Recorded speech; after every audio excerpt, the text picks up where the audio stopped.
Buenas tardes, vamos a comenzar la clase de electrónica de potencia. Lo que vamos a ver hoy es control de motores de corriente alterna. La última clase que vimos sobre este tema, vimos una introducción sobre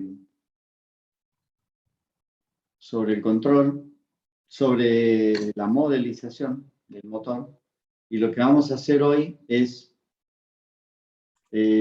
analizar, ahí vamos a ir los rojos, no me gusta el color rojo, analizar el control de los motores, empezando por el motor de inducción. El control que se puede utilizar es el control escalar y el control vectorial es otro método de control.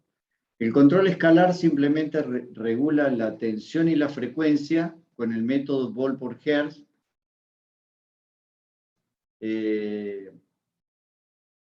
del motor en base al requerimiento de entrada, pero analiza el valor del módulo, no el vector. El control vectorial es otra cosa. Ese vamos a entrar más en detalle cuando veamos.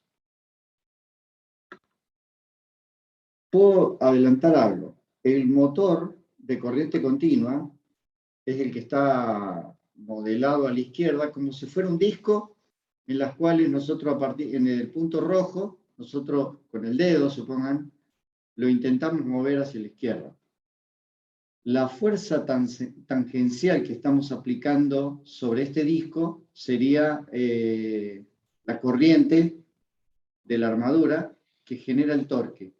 Y si yo estoy en este punto, bueno, yo estoy aplicando esa fuerza. Si yo estoy en este punto, estoy aplicando esta fuerza. Siempre la corriente de la armadura produce una fuerza tangencial sobre el disco. Eso es el motor de corriente continua. Por eso me interesa la magnitud de esa corriente, sin importar la forma del vector, porque me interesa solamente el valor absoluto. Si quiero más torque, tendré que aplicar más corriente, o viceversa. Ese es el motor de corriente continua. Si quiero cambiar la velocidad, tengo que cambiar el punto pivot. Ponerlo más abajo o ponerlo más arriba si quiero más lento, más abajo si quiero más rápido. Eso es la fuerza radial que estamos aplicando y tiene que ver con el voltaje que estemos aplicando. Ese sería un motor de corriente continua. Vamos a ver cómo es un motor de corriente alterna. Bueno, un motor de corriente alterna estaría también pivoteando sobre el mismo punto que estamos mencionando antes, pero ¿qué pasa? La alimentación para este disco proviene de una tensión trifásica que le vamos a llamar fase 1, fase 2, fase 3, que a la vez nosotros la vemos representado por un sistema que podía ser así. Si yo alineo una fase con esta, que le llamo alfa, y a esto lo levanto para allá, bueno, y esto le llamo beta, bueno, las tres fases las podría representar por ese valor alfa beta, y bueno, y de eso podría tomar la componente del vector tangencial, que era el que realmente a mí me importaba, y la parte radial. Pero ¿qué pasa? Cuando estoy en otro punto, esta alimentación está girando a una velocidad distinta de la del disco, porque la de la fuerza magnetomotriz, o la fuerza que genera todo esto, que sería la radial y tangencial, provienen de una alimentación, en el caso de un motor de inducción, gira a mayor velocidad que la que está girando el disco. Entonces, cuando llegue al punto siguiente, supongan que yo tengo esa fuerza acá. En el punto siguiente, esa fuerza ya se fue acá, y en el punto siguiente se fue para allá. O sea, está girando más rápido que la que realmente gira el disco. No gira en línea. Entonces, de esto yo tengo que descomponer la parte radial y tangencial, y la tangencial es la que me genera el torque. Esta, por ejemplo, acá me genera máximo torque y acá me empieza a generar un torque más chico, que es este, y cada vez se va achicando porque esto gira más rápido. El problema con que me voy a encontrar acá es que tengo una generación de la componente radial y tangencial que no está girando de manera síncrona con la manera que está girando el rotor. En el motor de corriente continua siempre está alineado la fuerza tangencial, digamos, con el flujo de campo y la fuerza radial con el flujo de la armadura.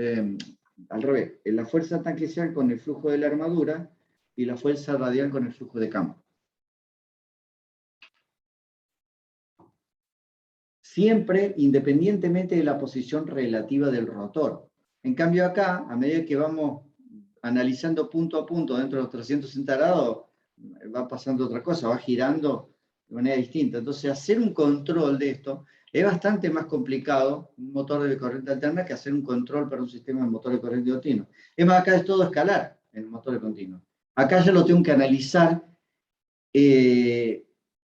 cómo está rotando este vector y cómo ubicarme para alinearlo. Por ejemplo, yo acá me ubico en el alfa beta. Y si yo tengo este vector, bueno, acá está descompuesto en estas dos partes, y yo tengo una parte sub alfa y una parte sub beta de la fuerza radial. Y lo mismo para la tangencial. Y eso instante a instante. Entonces voy a encontrar dos tipos de control para los motores de corriente alterna. Un control que se llama escalar o ASD, que son drivers de velocidad, digamos, ajustable para motores, y se utiliza para bombas, para cosas básicas, para ventiladores, para compresores. Tracción eléctrica no tanto, eso lo podríamos sacar de acá. Bueno, vamos a dejarlo, pero no es lo que se está utilizando actualmente tanto, no sé por qué lo puse ahí. Bueno, pero digamos que más para bombas, compresores, para cosas que no requieran gran calidad en el control. Ahora, si yo necesito gran calidad en el control, o servomotor, necesito un control más parecido como es el control de un motor de corriente continua. Sigamos con el ASD, con el control escalar. Hay un método del control escalar que simplemente es variar la frecuencia del inversor, y con eso varío la frecuencia del campo giratorio del estator, y con eso varío la velocidad del motor. Este es un control que se llama Ball por Hertz, que eso lo vimos la última clase, analizamos esto, y bueno, acá se implementa simplemente. Este es otro método que tiene en cuenta el deslizamiento. ¿Cómo lo hacen? Bueno, habíamos visto que la velocidad del motor es igual a la velocidad síncrona 1 menos S. Entonces, o podríamos decir que la velocidad omega 2, esto es igual a omega 1 menos omega 2. Omega 2 es igual a omega 1 menos omega m. Esperen un cachito. Más omega m. Porque si yo a este lo llevo para allá y a este lo traigo para acá, hay algo que estoy haciendo mal.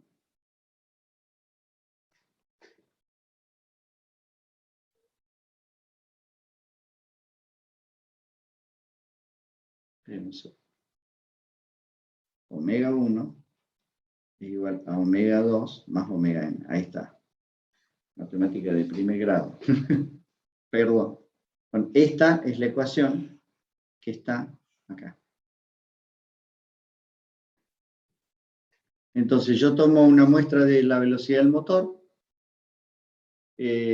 tomo una frecuencia de referencia, con eso después de un controlador PI puedo sacar omega 2 más omega m, tengo omega 1 de referencia. Esto es aproximado, ¿no? No es exacto. Y con eso, con una ley de control, la ley de control habíamos visto que nosotros podíamos hacer, es decir, yo tengo una frecuencia de entrada y necesito saber qué tensión le correspondería. Puede haber una relación completamente lineal de voltaje-frecuencia. Pero ¿qué pasa? Nosotros en general vamos a utilizar una función con un pequeño offset al principio. Eso se llama ley de control. ¿Qué relación vamos a utilizar entre la frecuencia que está entrando y qué voltaje se le va a asignar para la frecuencia que le corresponda? Esa ley de control puede asignar un B sub 0, que es un offset, o puede hacer una ley completamente independiente. ¿Cómo? Bueno, a través del modelo del motor. El modelo del motor nosotros lo vimos, que en este caso, como un control escalar, utiliza el modelo del control escalar, es decir, el modelo teniendo en cuenta los parámetros que habíamos analizado en la última clase. ¿Se acuerdan cómo caracterizábamos los parámetros? El parámetro de inductancia, las inductancias de dispersión, la inductancia mutua, la resistencia del estator y la resistencia del rotor. Esos parámetros que caracterizamos, bueno, hay que ponerlo en el modelo y podemos hacer a través de ese modelo una ley de control. ¿Cómo sería? Y bueno, yo tengo una tensión de entrada y tengo una inductancia y una resistencia, la inductancia mutua, la inductancia de dispersión del estator, la resistencia del estator, y acá tengo la inductancia del rotor y la resistencia del rotor sobre S. Esto es omega 1 y esto es omega 1. Todo relacionado con omega 1 y este es B1. Entonces, ¿cómo podría yo analizar un control? Bueno, lo que me interesa es medir estos dos puntos. Estos dos puntos, aquí es EM, la fuerza contraelectromotriz. ¿Y cómo lo mido? Y bueno, lo mido teniendo en cuenta esto. Esa caída de tensión que va a haber ahí. Si yo tengo esta tensión y quiero inferir cuánto vale M, que no lo estoy pudiendo medir, pero sí lo puedo calcular, bueno, necesitaría conocer cuánto valen los parámetros. Los parámetros los caracterizamos ya, así que podemos hacer una ley de control, pero tengo que saber cuáles son los parámetros del motor. Hay otra manera de hacerlo. ¿Cómo? Bueno, se utiliza el inversor, se mide el torque electromotriz. ¿Cómo se mide el torque electromotriz? Y bueno, tengo que aplicarle un freno y ver cómo el motor sostiene. Cuando el motor ya no puede sostener el torque de carga, bueno, ese es el torque máximo del motor de ese momento. Y ahí lo que voy haciendo es cambiando la frecuencia. Yo voy bajando la frecuencia y voy bajando la tensión en esta proporción. Pero ¿qué pasa? Acá yo tengo un torque muy chico, más chico de lo que debería tener, porque tengo esa tensión aplicada. Entonces, ¿qué hago? Levanto la tensión y hasta obtener un torque parecido al torque nominal. Esa tensión de offset que le estoy aplicando, bueno, me da un punto acá, como tengo este punto acá, tiro esta línea y ya sé cuál es B0.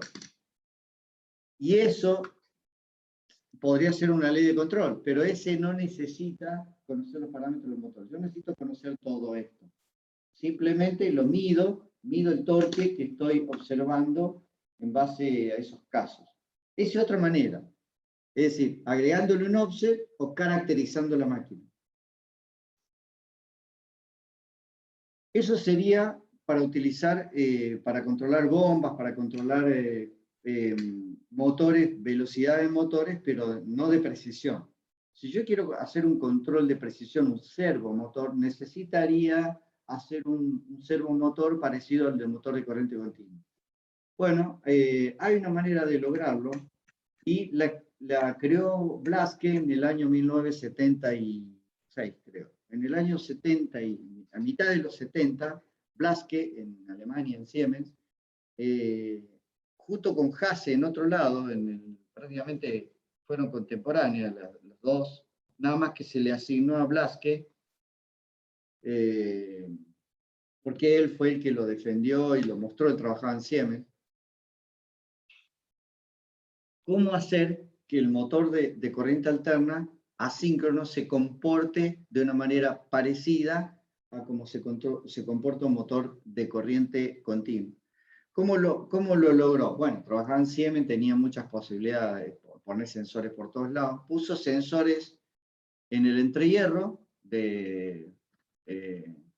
sensores de campo, y pudo medir el campo y con eso medir el ángulo del campo, la interacción del campo electromagnético en el entrehierro y digamos, ortogonalmente, y eso lo metió en un calculador. En el año 70 no había calculadores muy potentes, así que era un calculador analógico, y con eso pudo entrar a conocer el seno de ese ángulo y el coseno de ese ángulo que había ahí. Y eso lo comparó con el flujo del campo, y con eso pudo determinar este ángulo que está acá. Y con eso simplemente pudo hacer una matriz de rotación. La idea es la siguiente: si yo tengo este vector, ese vector yo lo puedo medir o lo puedo analizar con un sistema que le vamos a llamar con un marco de referencia. Este marco de referencia es un marco de referencia donde voy a poder sacar su componente y su componente, las dos componentes de este marco de referencia ortogonal. Ese marco de referencia le podemos llamar alfabeto. Pero ¿qué pasa? Yo también podría relacionarlos con otro marco de referencia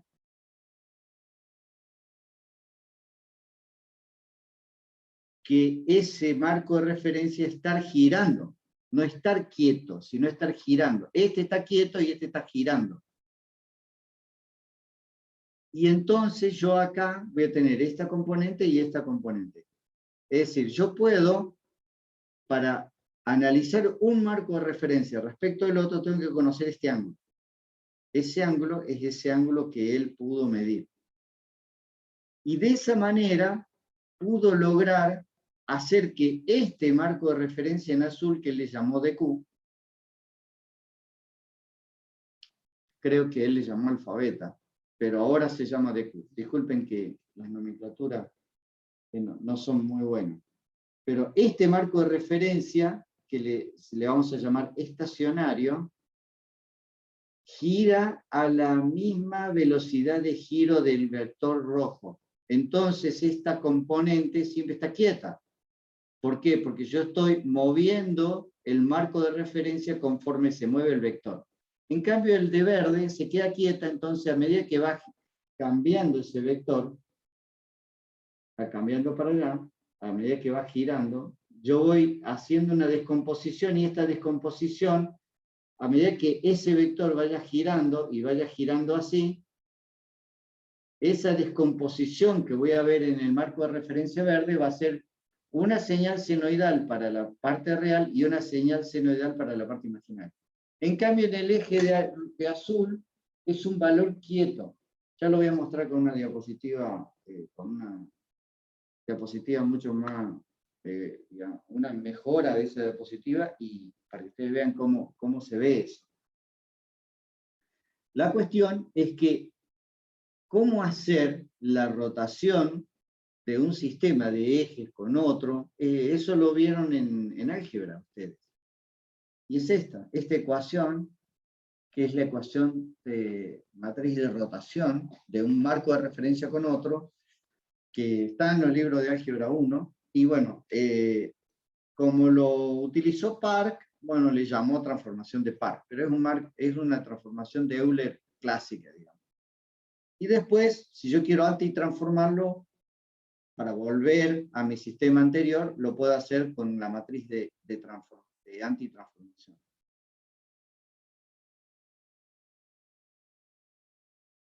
Volvamos al punto. Yo tengo la señal trifásica, que acá, yo esto lo he sacado de unas diapositivas de Texas Instruments, de Dave Wilson, que me pareció muy interesante cómo él la presentó, y como está muy buena la manera de presentar, bueno, yo quise utilizar sus diapositivas. La idea es la siguiente: si yo tengo un sistema trifásico, tal cual lo vimos, acá le llamó ABC, al sistema trifásico, habíamos quedado que nosotros lo podemos representar a este vector IS, que es el vector de la corriente del estator, dentro de este sistema. ¿Por qué no utilizo ABC? Bueno, porque el sistema trifásico clásico, que es este que está acá abajo, que yo había visto cuando mostramos en inversores, yo podía cruzar los 360 grados y mostrarle a ustedes cómo se comportaba, cómo veía la rotación, y al final era un vector que estaba girando, que se llama fasor. Yo lo puedo eso mismo representar en lugar de sistema ABC, por un sistema que se llama alfa beta. Ese sistema es lo mismo, nada más que en vez de representarlo en 3 maneras, digamos, lo represento en un sistema que se llama base o ortogonal. Esto permite que yo pueda, este vector, representarlo por un sistema que la matemática es válida para todo tipo de cálculo que yo quiera hacer. Porque si yo utilizo el sistema ABC y quiero hacer un inverso de la matriz o cualquier cosa, hay una línea que está sobrando. Entonces voy a tener problemas con utilizar el sistema ABC para representar el vector IS. Tengo que representarlo por un sistema ortogonal en realidad. Y la señal trifásica o la red trifásica no es ortogonal. Entonces yo lo represento por este sistema, pero ¿qué pasa? Este sistema va a estar fijo, que paradójicamente no se llama estacionario, sino se llama rotacional, porque respecto del vector IS, si yo lo miro de respecto al vector IS, este marco de referencia estaría rotando, pero mirándolo de acá. Ahora, si lo miro respecto de alfa beta, IS está rotando, pero bueno, es como se ha utilizado en la nomenclatura. Esa se puede representar entonces por o se puede cambiar este sistema trifásico por este sistema bifásico. Yo lo puedo representar por un sistema bifásico alfa-beta, que sí son ortogonales. Y hay una matriz de transformación de estas 3 a estas 2, que se llama transformación de Clark. Y hay una transformación inversa también. Esta es una diapositiva que utilizó David Wilson que me encantó. ¿Por qué razón? Porque lo que él muestra es lo siguiente. Supongan ustedes tienen una calecita y la chica está arriba de la calecita. Y yo quisiera filmarla estando abajo. Eso sería querer traquear el vector IS con el marco de referencia alfa beta. Esto está quieto y este se está girando. Y bueno, va a ser un poco complicado traquearlo. Yo desde acá la quiero filmar, quisiera filmarle la cara todo el tiempo, estaría complicada la cosa. Acá se muestra cómo podría hacerlo, bueno, si yo tendría que estar girando, ahí muestra que tendría que estar girando todo el tiempo la cámara, pero aún así no podría captar bien a la chica. Se perdería, es muy complicado hacer el traqueo. Muy distinto es si yo esta cámara la pongo arriba de la calecita e intento filmarla. Cuando yo la ponga arriba de la calecita, lo que voy a detectar es esto. La voy a traquear, pero ya va a ser mucho más fácil traquearla, porque yo estoy arriba de la calecita. Lo que hice estando arriba de la calecita es cambiar el marco de referencia. Ahora me introduzco dentro del marco de referencia mucho más fácil de traquear. Eso es el sistema o el marco de referencia nuevo, en lugar de alfa beta, se llama DQ. ¿Y qué diferencia tiene uno con otro? Bueno, este marco de referencia lo que tiene es que va a estar metido adentro de la calecita. Va a estar girando de la misma manera o la misma velocidad que está girando IS. Entonces esta componente ID y esta componente IQ van a ser siempre las mismas, siempre y cuando el vector sea el mismo. Ahora, si yo quisiera que el vector sea más largo, más corto, o esté en otro ángulo de fase, bueno, ahí sí va a cambiar la parte ID y la parte IQ van a cambiar, porque yo estoy queriendo hacer un cambio con IS. Pero si yo quiero mantener IS quieto, bueno, se va a mantener ID quieto, y en ese marco nuevo de referencia, los valores van a ser continuos. ¿Por qué? Porque este valor ID siempre va a estar quieto, va a ser este valor quieto. Entonces, cuando yo lo meta matemáticamente para hacer mi lazo de control, estoy poniendo una continua y no estoy poniendo una tensión que está en ese marco de referencia que está girando. Y acá muestra cómo sería el marco, el marco de referencia alfa beta. Ese es el marco de referencia anterior, y ahí está el vector girando. Y yo estoy sacando el XA y el X beta. Fíjense cómo va cambiando sus valores de XA y de X. XA es senoidal dentro de la parte senoidal, es cosenoidal, y XB es senoidal, pero no dejan de ser valores. Si yo lo miro, ese vector lo estoy representando con XA y con XB, pero estoy utilizando dos mediciones que están variando. En cambio, del otro lado, si yo estoy utilizando el marco de referencia en lugar de alfa beta, utilizo un marco de referencia que le vamos a llamar síncrono. Síncrono, ¿por qué síncrono? Porque está girando de manera síncrona con el mismo vector que estoy queriendo caracterizar o medir. Entonces, el valor de XD y el valor de XQ van a quedar quietos, constantes, estacionarios. Y eso es mucho más fácil de controlar, de hacer un sistema de control. Porque estoy controlando una componente continua. Obviamente que si yo quiero cambiar la manera de ver el marco de referencia alfa beta con el marco de referencia de Q, que está todo el tiempo midiendo ese ángulo que está cambiando entre alfa y D, obviamente. Tengo que estar midiendo todo el tiempo, por lo tanto esa medición, ese ángulo ahí, que está ahí, va a ser un ángulo variable, está variando. No es quieto, no es un ángulo quieto. Es un ángulo que sería θ de t, porque está cambiando. Si yo tengo ese valor cambiante, bueno, puedo hacer, con la matriz de transformación esta que está acá, este valor es un valor de t. Está acá, no está quieto este valor. Y de esa manera yo puedo hacer el sistema de control de una manera mucho más sencilla que si lo hiciera por este otro marco de referencia. Por lo tanto, siempre que voy a hacer un sistema de control, tengo que fijarme bien qué marco de referencia me conviene. Si estar fuera de la calecita o estar adentro.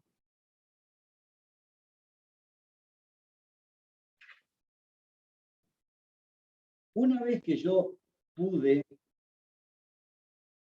representar mi vector a través del marco de referencia síncrono, ya es más fácil porque yo ya introduzco mi señal de comando, le pongo mi señal medida y doy un valor de error, pero este valor es continuo, es un valor de continuo. Obviamente el error me puede decir que este valor de XD y de XQ cambie. Bueno, sí, porque para eso estamos haciendo el control, porque este valor de X puede ser que yo lo quiera cambiar, pero haciéndolo en ese marco de referencia es mucho más fácil.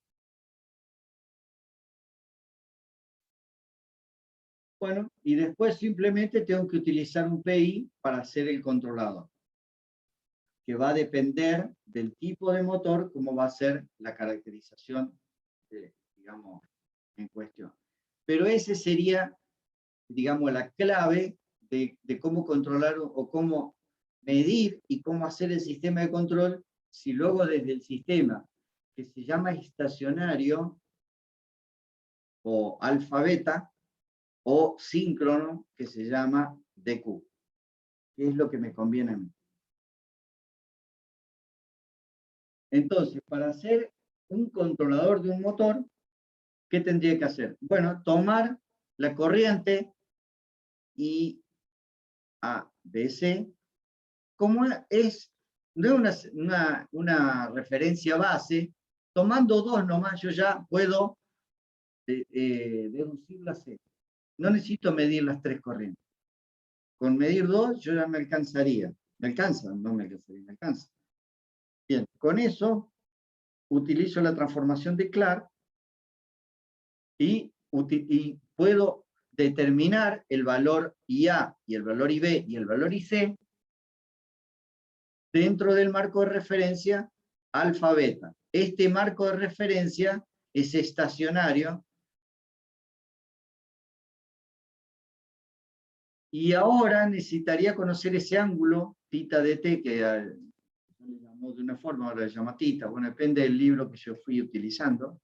Este valor que está variando lo introduzco dentro de la matriz de transformación acá y puedo, a través de la transformación que se llama de Park, que es la transformación de Euler, no sé cómo es que le llamaban, Euler, bueno, puedo determinar los valores y en el marco de referencia de Q, o sea, sería la corriente del estator Q y la corriente del estator V. Luego, estos ya son corriente continua. Esto es corriente alterna. Luego introduzco mis valores de referencia requeridos y acá introduciría los valores que tengo que antitransformar ahora. Una vez que antitransformo, esos datos los pongo en el inversor y ya puedo tener de nuevo el sistema ABC para el motor.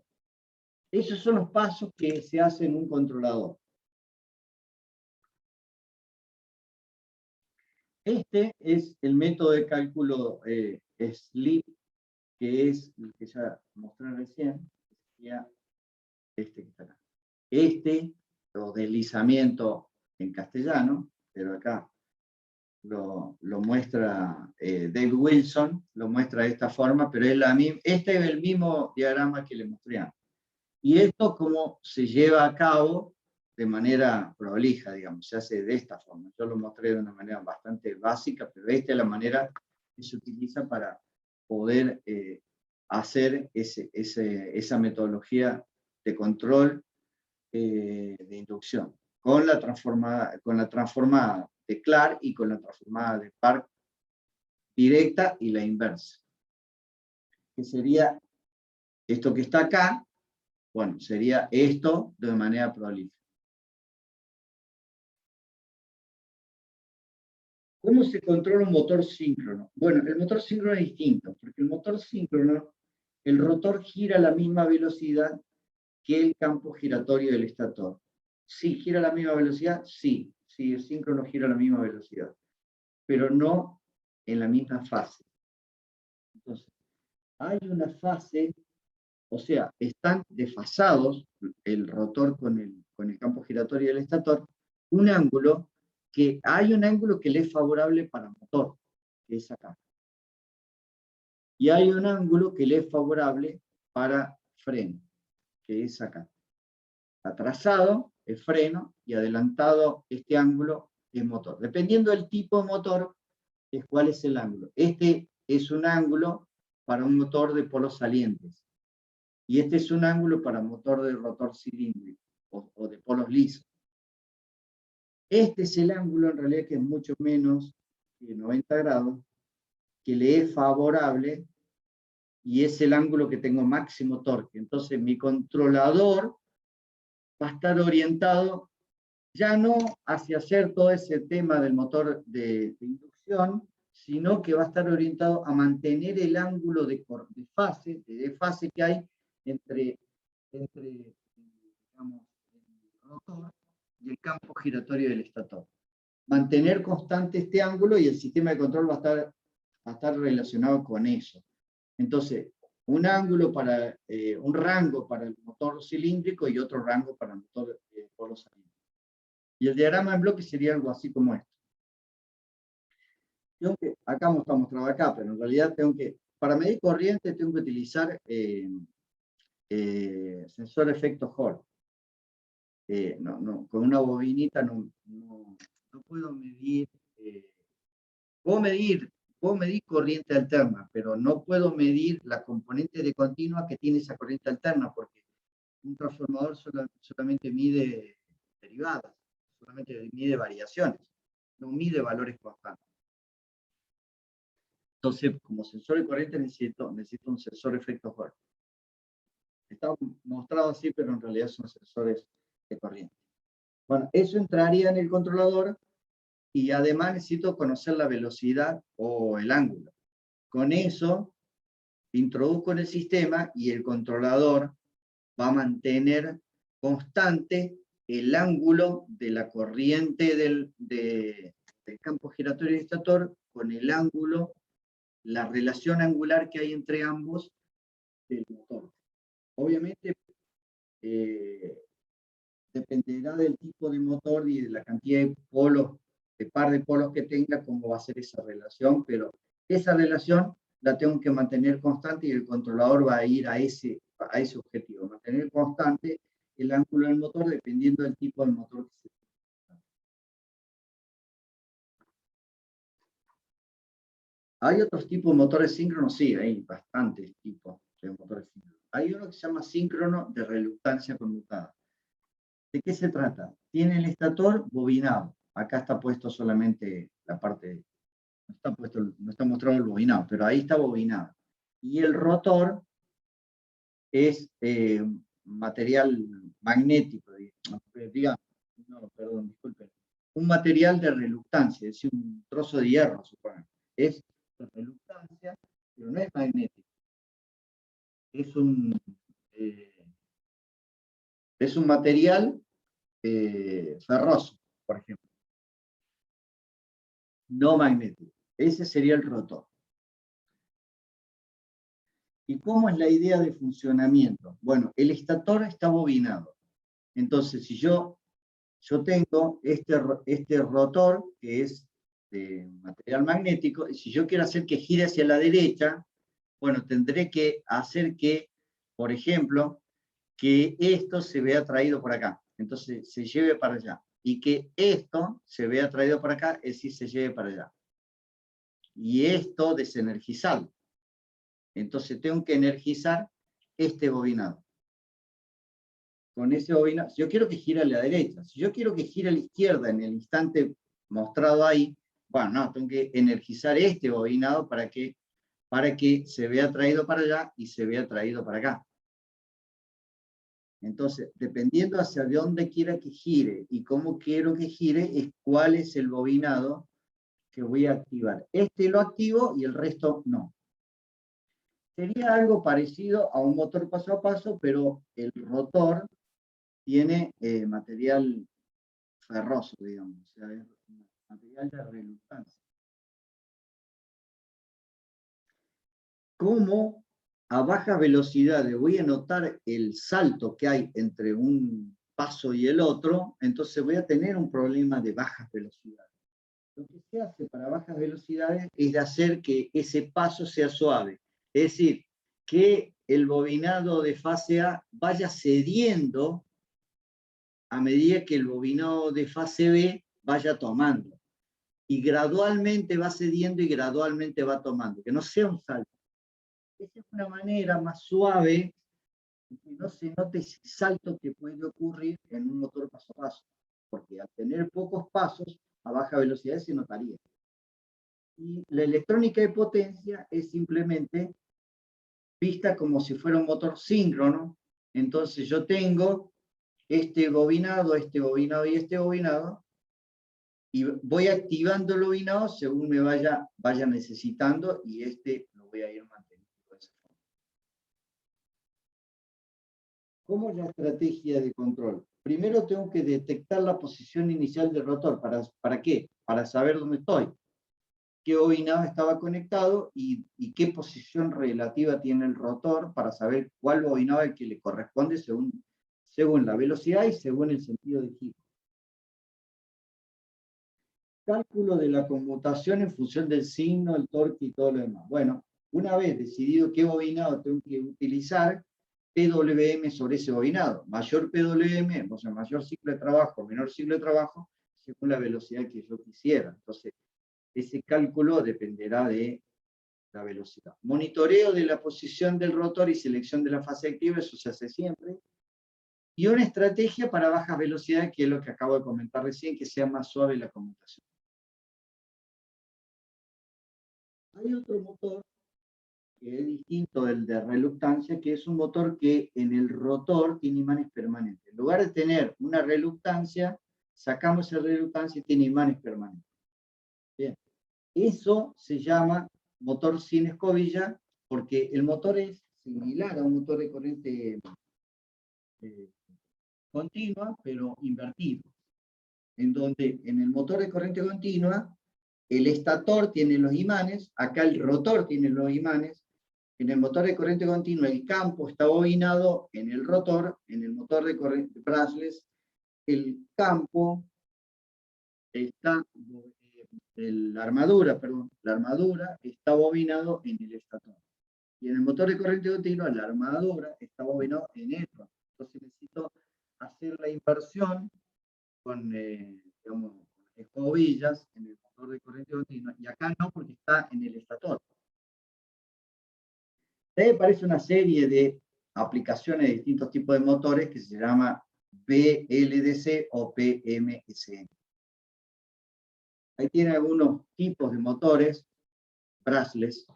Por ejemplo, el de la izquierda es un motor, acá está donde dice ABC, es el bobinado que hay. Este es el bobinado de armadura. El campo sería lo que está en el rotor, esto que está acá. Este es el campo y el que está girando y tiene imanes permanentes. Estos imanes, a partir de la aparición del neodimio, tienen mucha potencia los imanes, por lo tanto es un motor muy bueno para bajas velocidades.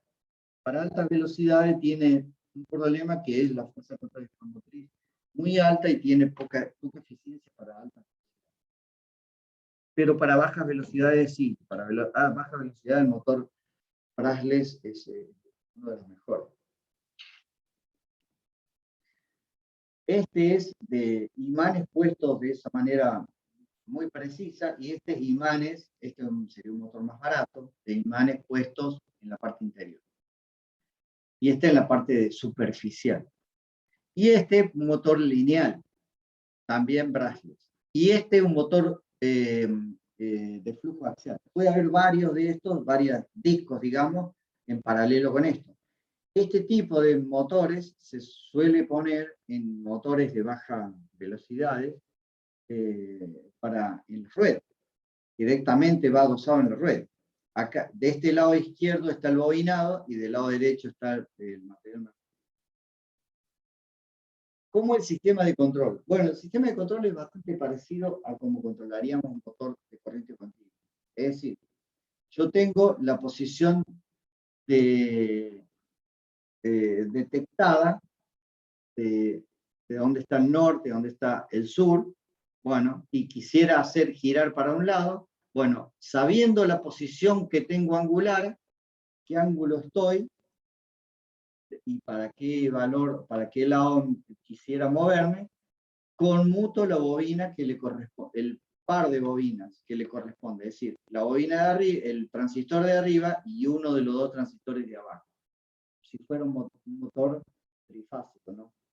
Si fuera un motor trifásico, si fuera con más fases, bueno, tendría que ser otra historia, pero motor trifásico, conmuto uno de arriba y veo cuál es el de abajo que le corresponde conmutar.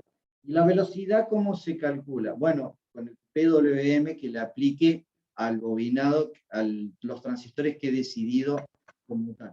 Ahora,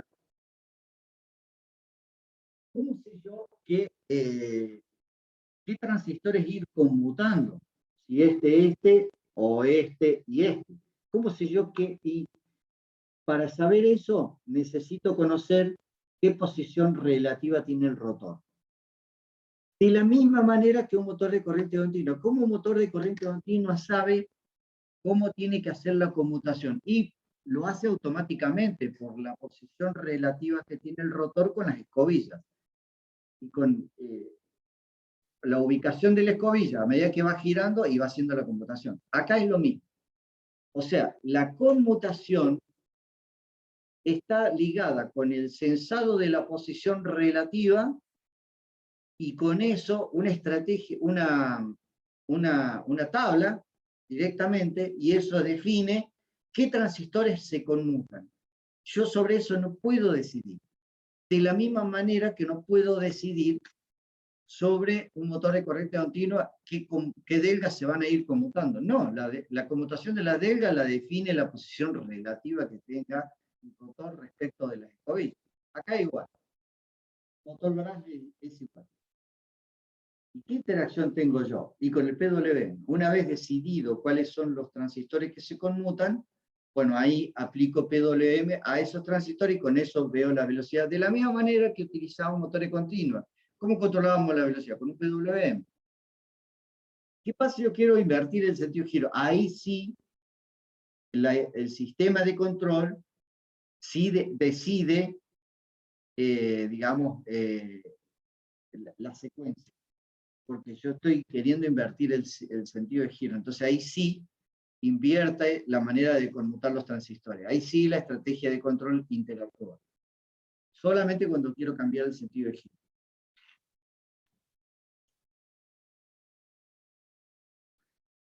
Este es un diagrama en bloque de cómo sería el controlador de un motor Bragg.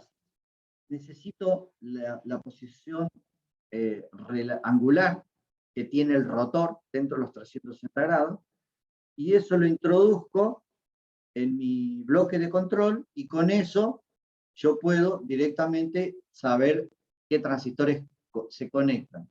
Ahora, el PWM está regulado por la velocidad y por el lazo de velocidad que esté necesitando tener. Entonces, el lazo de velocidad me va a decir PWM, qué modulación vaya a tener, o el ciclo de trabajo que vaya a tener los transistores que se están autoconmutando por un loop interno que está acá, que el único control que tengo sobre eso es cambiar la manera por el sentido de giro, nada más. Esta parte de control de la secuencia de conexión de los transistores puede hacerse con una lógica FPGA. ¿Por qué? Porque es más segura, porque no depende de que los códigos digamos, fallen. Porque, ¿qué pasa si llega a fallar mi loop de líneas digamos, de programación? Y bueno, va a fallar los transistores que tenía que conectarse. Si yo estoy con un vehículo y estoy girando, bueno, estamos complicadísimos porque no estoy, digamos, estoy limitado si yo no puedo automáticamente, a prueba de fallas, digamos, definir al menos cuáles son los transistores que se van a conectar. Eso debería ser medio por hardware, no por software. Entonces el FPGA tiene esa potencia de ser más hardware que software para lo que es la decisión de cuáles son los transistores que se van a ir conectando. Acá tengo una manera de esto tomado de las diapositivas de Dave Wilson. Yo les voy a dejar, creo que les dejé, de hecho, están las diapositivas de Dave Wilson, están en la aula virtual, las originales, digamos, porque tiene mucho más que esto que yo he podido poner acá. Acá les muestra cómo sería la conmutación. Y bueno, hay una manera de que estos motores puedan leer la velocidad sin tener que poner sensor de velocidad. ¿Por qué? Porque siempre hay un bobinado que no va a estar conectado. Yo conecto el de arriba y alguno de estos, y hay o sea, estoy conectando este bobinado con este, pero este está abierto. Si yo leo acá con esto, esta tensión de circuito abierto, estoy leyendo esta fase, y esa fase, como está abierto, estoy leyendo la fuerza contravectromotriz. La tensión que veo ahí es directamente proporcional con la fuerza contravectromotriz. Y la fuerza contravectromotriz es directamente proporcional a la velocidad con una constante. Si yo conozco esa constante, puedo saber exactamente la velocidad que tiene sin medir. O sea, así poner sensores, ¿no? Midiendo la tensión. Eso es un motor BLDC sensorless, sin sensores. ¿Por qué? Porque yo puedo estimar la velocidad y después puedo estimar la posición, pero ya un poco más complicado. No es de precisión, digamos. Y al principio tengo problemas hasta que realmente pueda. Con un par de giros no voy a estar seguro bien de la posición relativa que tenga ese angular, porque tiene sus limitaciones haciendo con un sensor. Tengo que, si quiero mucha precisión, tengo que hacerlo con sensores, sensor de posición. Por acá, las diapositivas muestran a Dave Wilson exactamente cómo lo va haciendo, pero no es más que lo que yo les mostré recién.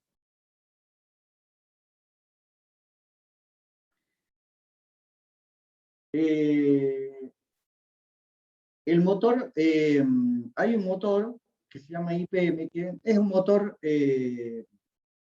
¿cómo sería este? Este es el IPM, que tiene los materiales magnéticos metidos en la parte interior. Estos motores se han ido utilizando bastante más que otros tipos de motores para bajas velocidades. Este motor lo utiliza el Toyota.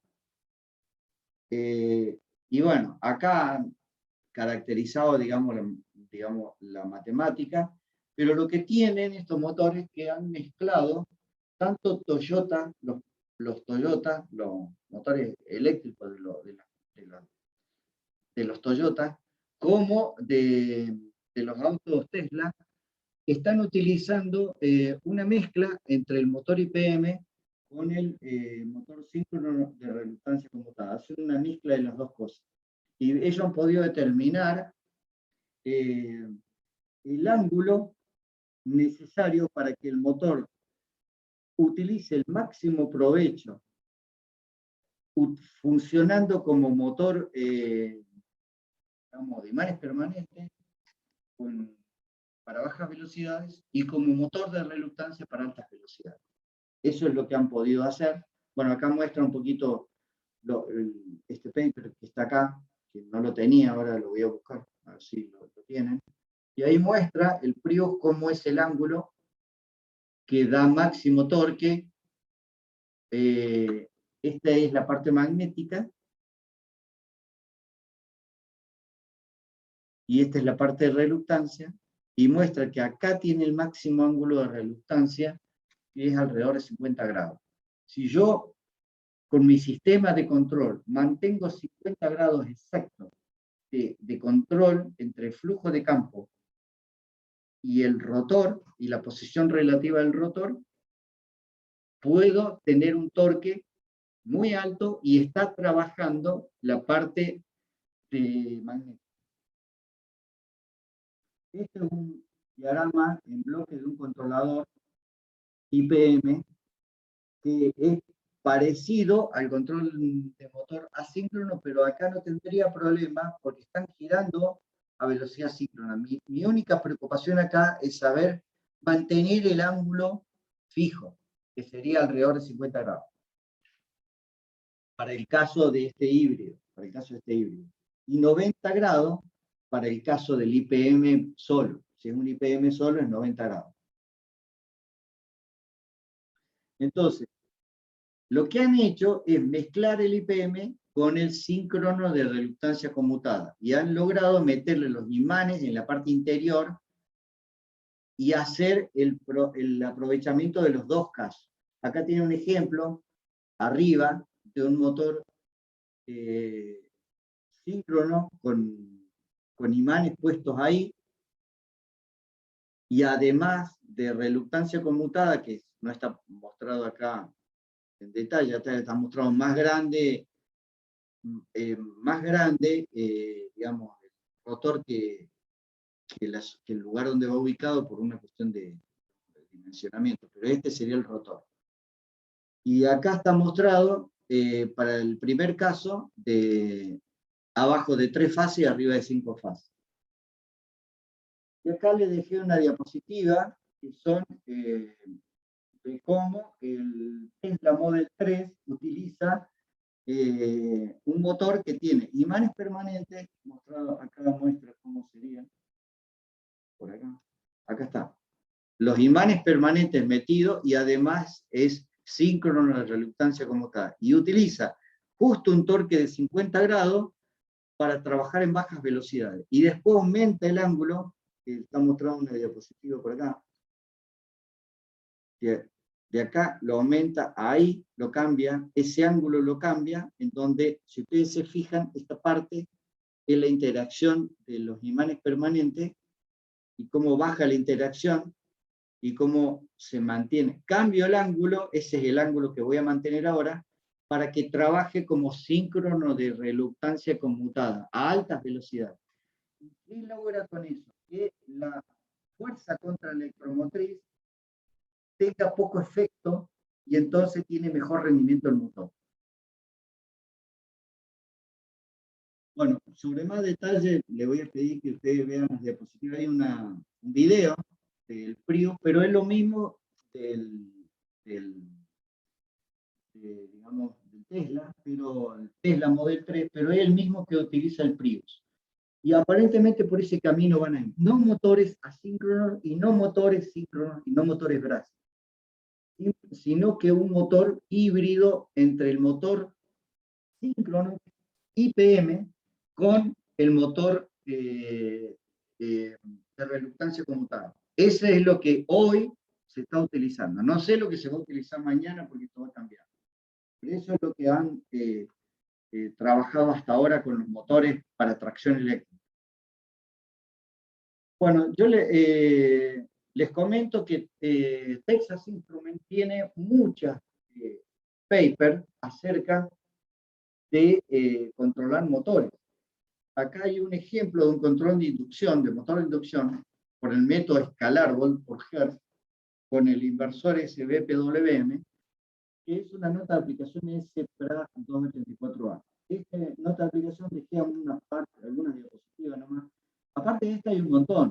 Yo dejé una sola, pero tienen un montón para que ustedes entren en Texas Instruments, notas de aplicación de motores, y van a encontrar todas las notas de aplicación que hay. ¿Por qué razón? Porque los controladores de motores son DSP. Y bueno, Texas es uno de ellos, Microchip es otro, Analog Device es otro. Son varios los que están ahí en la punta. También está lo que antes era Packard, bueno, también está metido en todo lo que es controlador de motores.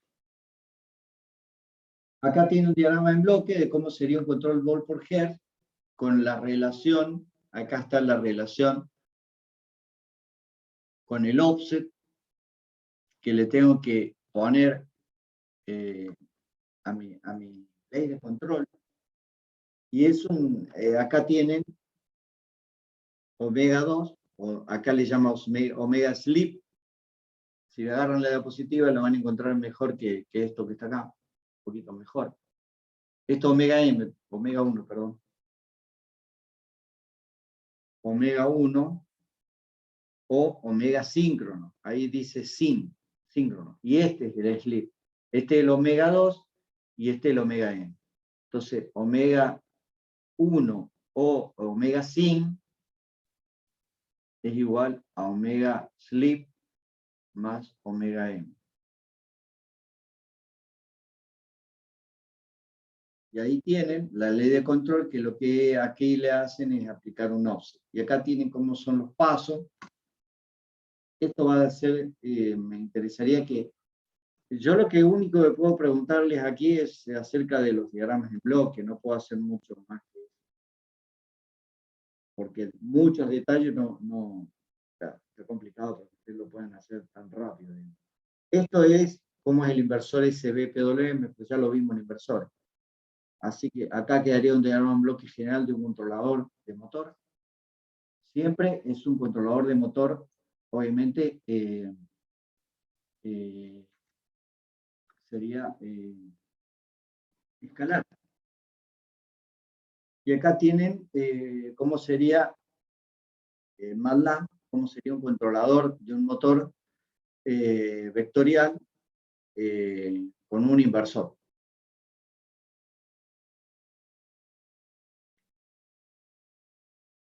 Acá lo tengo yo.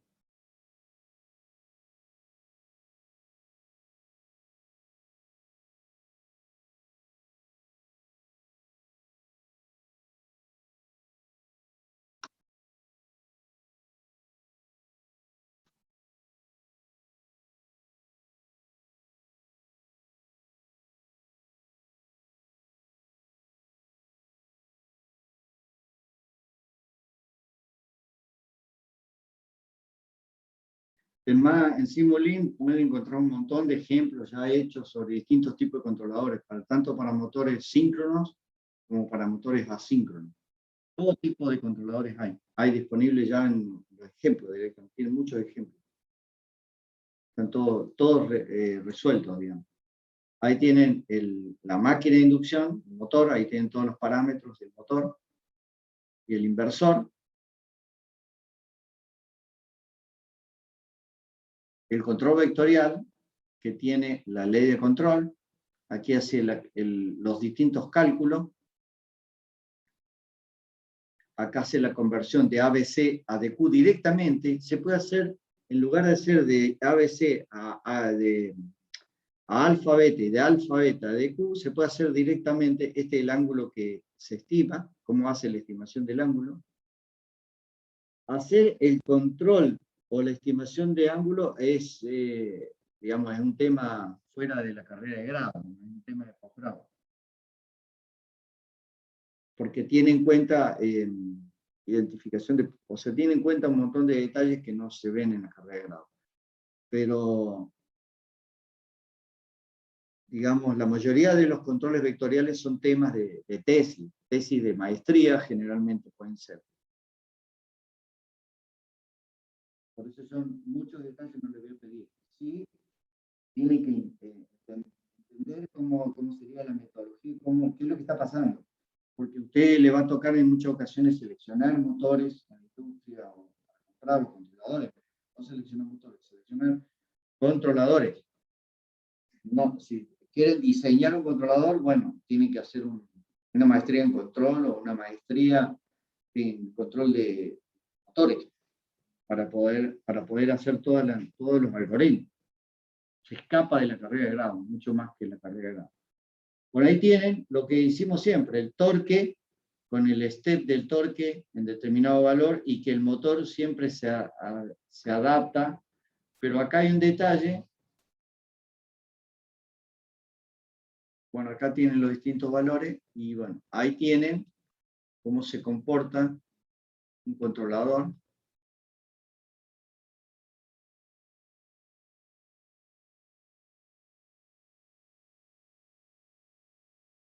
Ahí cambié, le di un salto de velocidad de 120 a 160.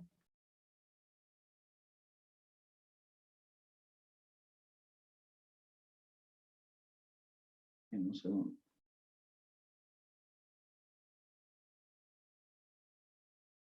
De 160 a 120, perdón. De 160 a 120. Bueno. Este ejemplo lo pueden ver, pero en MATLAB tienen muchos ejemplos. Depende mucho de la versión de MATLAB que utilicen. Así que esto por ahí lo tienen compatible entre una versión y después que en otra versión ya no es compatible. Tienen que ver cuál es la que está disponible, cuál es la que instalan ustedes, cuál es la que tienen y qué pueden ver. Pero siempre ejemplo de controladores hay. Y este ejemplo que les dejé a mano, digamos, es válido. Yo lo he probado en prácticamente todas las versiones y en todas funciones.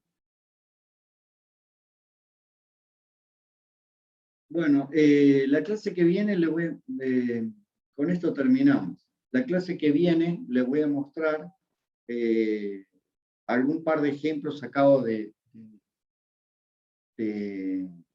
libro de problemas resueltos de electrónica de potencia. Vamos a ver un par de ejemplos en cuestión sobre este tema. No lo puse acá porque no lo tenía a mano al libro. Así que vamos a dejar eso para la clase que viene. Sí, me va a quedar unos ejemplos de ver del capítulo 8. Vamos a ver en un par de minutos un poquito otro tema que es el sistema de energía ininterrumpido. Sobre esto hay un par de libros que se los he dejado a mano en la biblioteca o en de libros de consulta. Ahí van a ver un par de libros sobre esto. Los sistemas de energía ininterrumpido pueden ser fuera de línea, en línea o interactivo con la línea. Y bueno, vamos a ver algunos detalles sobre qué debería ser un sistema de energía ininterrumpido, que puede ser de corriente continua o de corriente alterna. Y en inglés es UPS. ¿Qué es el UPS ideal? Bueno, que la tensión, si fuera de corriente alterna, que debería ser senoidal, si es de corriente continua, bueno, lo más continua pura, lo más continua que se pueda. En el caso de corriente alterna con baja distorsión armónica total, que sea independiente de las variaciones de la línea y de la carga, que permita carga lineal, carga no lineal, carga balanceada o no. Siempre se prefiere que trabaje en línea en lugar de que trabaje fuera de línea. Te voy a mostrar por qué. Que tenga baja distorsión armónica de corriente, de distorsión armónica total, y que en lo posible, bueno, acá que el sistema genera un factor de potencia de 1, pero la carga es la que genera el factor de potencia. Que tenga sistemas redundantes, por ejemplo, algunos bloques que estén redundantes, si falla uno tenga el otro disponible, porque justamente el sistema de energía ininterrumpido no debería fallar. Entonces, para que no falle, tengo que tener bloques de backup, o placas de backup. Que tenga alta eficiencia, que tenga bajo ruido, y esto no es poco, porque muchas veces necesito que el sistema no tenga tantos ventiladores que sea insoportable estar al lado de un UPS. Entonces, que los ventiladores que tengan bajo ruido acústico, que tenga aislación eléctrica entre la batería, porque estos sistemas tienen batería, o tienen una generación de alimentación externa, que puede ser batería o puede ser un grupo electrógeno, depende de la potencia que se quiera, que tenga bajo mantenimiento, bajo costo, bajo tamaño, bajo peso. Bueno, en el mundo ideal, todo eso se pide. Respecto de las normas, hay una norma que especifica cómo debería soportar un equipo la alimentación que está entrando hacia él. Bueno, sacando las normas relacionadas con interferencia electromagnética, que es otra historia, las normas relacionadas con qué debería poder soportar un equipo, dice lo siguiente. Si yo le aplico a la entrada de alimentación de mi equipo una tensión del doble de su valor, sí, lo puede aceptar, pero siempre y cuando el tiempo sea menor que 100 microsegundos. 2 veces su valor. 1.5 veces, bueno, pero siempre y cuando no sea mayor de 1 milisegundo. Y así sucesivamente. Y sin alimentación, o sea, cero alimentación, bueno, sí, sin falla y sin nada, pero siempre y cuando no sea mayor de 8,30. Y luego se debería restablecer, o sea, debería poder soportar todo eso para allá sin romperse. No quiere decir que el equipo no se apague. Puede que en 8,3 milisegundos el equipo no pueda sostener. Bueno, puede ser que en ese instante de tiempo el equipo, lo que sí debería pasar es que no se destruya, que no me destruya la carga, que no genere problemas serios, digamos. Pero sí puede ser que si es una PC, por ejemplo, Bueno, debería tener la placa madre un supercapacitor que me pueda soportar toda esa interrupción de 8,3 milisegundos y que como se va a restablecer la energía en 100 milisegundos, bueno, entonces el supercapacitor o el ultracapacitor estuvo alimentando durante todo ese lapso de tiempo y la placa madre nunca vio esa falta de energía. Y con eso se adecua a la norma IEEE.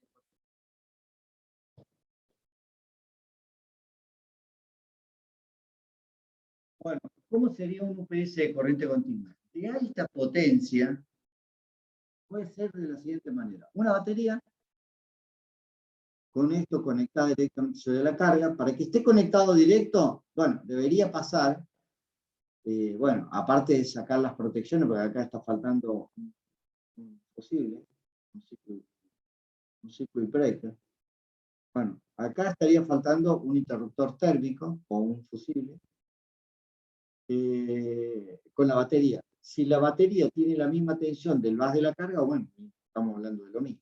Ahora, si tiene otro valor, acá, bueno, acá tendrá que haber un DC-DC, un convertidor para llevar a la tensión de la carga el valor de la batería.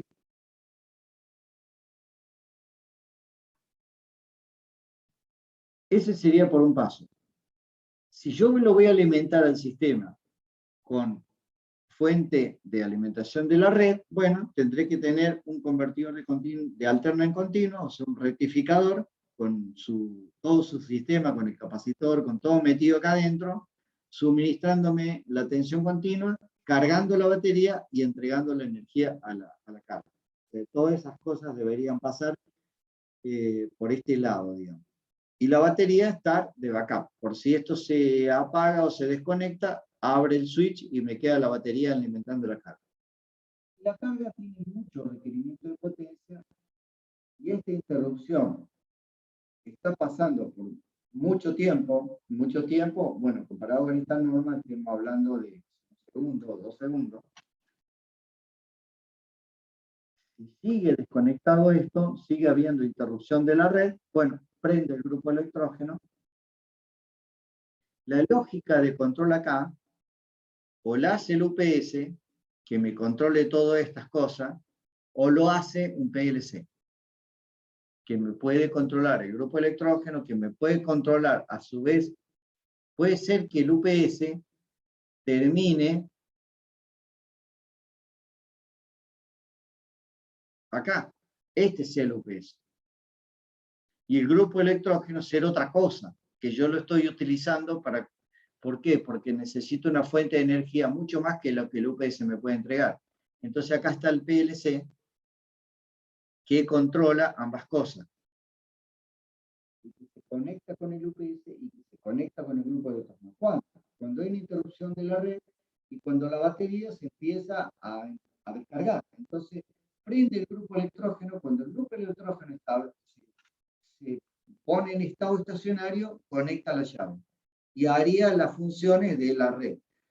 Cuando la red vuelve, espera un par de segundos que realmente vuelva y sea en serio que vuelve. Bueno, entonces el PLC dice, bueno, ya está, ahora conecto el switch, desconecto el switch S2 y apago el grupo electrógeno. Y queda el grupo electrógeno a la espera. Y la batería siempre se carga, ya sea por el grupo electrógeno o por la red. Y se va a descargar durante los lapsos de tiempo que haya interrupción completa. La batería en general está preparada para soportar un tiempo de backup de algunos minutos, no más que eso. Si pasó de varios minutos, bueno, empieza a ver y no entra el grupo electrógeno y no vuelve la red, bueno, la batería se empieza a descargar y llega hasta un valor de descarga que se llama battery low.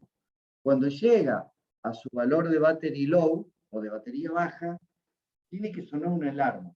Cuando suena la alarma, entonces inmediatamente ahí tengo un par de minutos más para resetear y apagar todo, hacer mi sistema de apagado seguro, porque ya la batería se está agotando y ya no vuelve. Porque el grupo electrógeno puede ser que esté fallando o porque la red está... Las dos cosas estén fallando. Bueno, así sería este tema del UPS de corriente continua. El de corriente alterna lo vamos a ver la clase que viene, junto con los ejemplos que nos estarían faltando. Voy a cortar acá, y con esto voy a quedar atento a alguien que quiera hacer preguntas sobre motores de corriente alterna. Esto lo quise empezar solamente hasta motor de corriente continua, como para empezar algo y ganar tiempo para la clase que viene. Pero lo que vimos hoy sería básicamente motor de corriente alterna, controladores de motor de corriente alterna. Los distintos tipos de motores, que son varios, asíncronos y síncronos.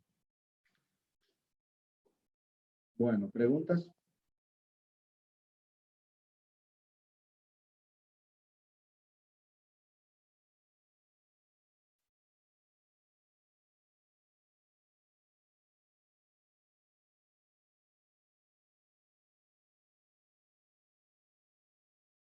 Uy, grabé en la nube.